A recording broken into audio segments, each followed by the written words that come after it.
When you stand in front of a massive, chaotic canvas, the brain's first response is instinctive. You process the jarring colors and aggressive strokes, and within seconds, you arrive at a verdict of whether you like it or not. In the professional study of art, the speed of this emotional reaction often obscures the actual mechanics of the piece. There is a common assumption that art criticism is simply the eloquent expression of personal preference, that evaluating a painting is a matter of arbitrary taste. Relying on this immediate aesthetic judgment creates a blind spot. When you decide how a painting makes you feel before you study how it was built, you prevent yourself from seeing the internal logic of the artwork. In 1970, Edmund Burke Feldman addressed this through a specific methodology. His landmark texts, Becoming Human Through Art and Varieties of Visual Experience, introduced a framework designed to move beyond the subjective. Feldman defined art criticism as a structured intellectual discipline, a systematic process that can be taught and practiced by anyone. Deeply understanding visual arts requires decoding the artwork as a functional mechanism, moving past the immediate flash of feeling to analyze the underlying structure. Feldman's model relies on a rigid cognitive progression. To objectively evaluate a subjective medium, the observer must pass the artwork through a strict four-stage analytical sequence.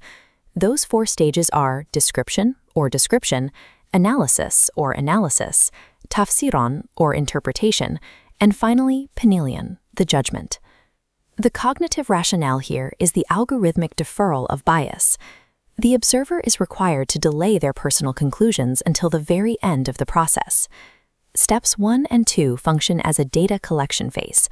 The observer is restricted to gathering objective, empirical information about the piece to establish a factual foundation. Only once that foundation is complete can the observer begin to build the subjective theories required in the final 2 steps.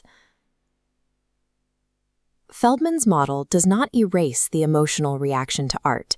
It simply demands that the final evaluation remains rooted in specific observable evidence. Step 1 is the descripsi, or description. The primary rule of this stage is absolute objectivity. You detail only the elements that are physically present on the canvas, without attributing any meaning or intent. To apply this, we will use a specific historical case study. This is a massive anti-war painting created during the Spanish Civil War. We begin the inventory by noting the literal medium and scale. This is an oil painting on canvas. It is huge, measuring 3.49 meters tall by 7.76 meters wide. Next, we catalog the visual elements. The artist used a monochrome palette of black, white, and gray. The composition is defined by sharp, intersecting lines and flat geometric shapes. Then, we identify the recognizable subjects. We can see distorted human figures, the head of a horse, a bull, a light bulb radiating jagged light, and fragments of architectural structures. Finally, we place these subjects into the historical reality of 1937, during the intense conflict of the Spanish Civil War. This establishes the literal destruction of cities that provided the factual context for the piece. At the end of Step 1, we have built a pure data set. We know what is on the canvas, but we have not yet asked why. We move to Step 2, the analyses formale. This stage investigates the relational layer, how the artist arranged those raw elements to direct the viewer's eye. The first thing we observe is the absence of traditional structure. There is no linear perspective. The overlapping figures compress the visual space, creating a sense of claustrophobia.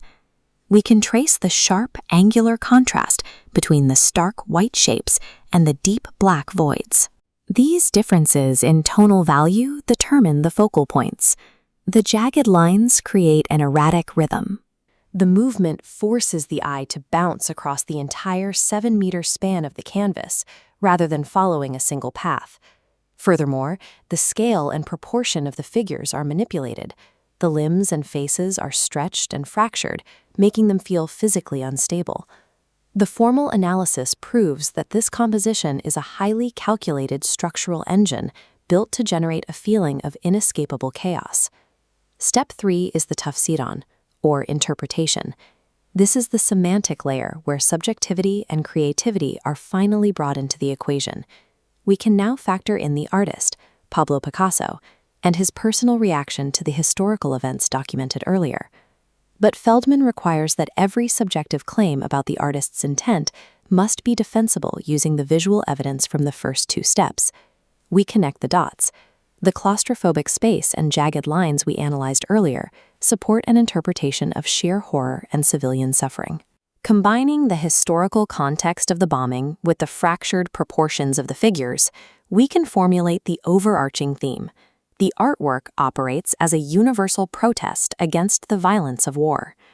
Because this emotional interpretation is backed by structural proof, it is a validated, educated inference rather than a guess.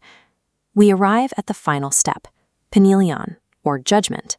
This is an evaluation of the artwork's success, not a statement on whether the viewer simply likes the piece.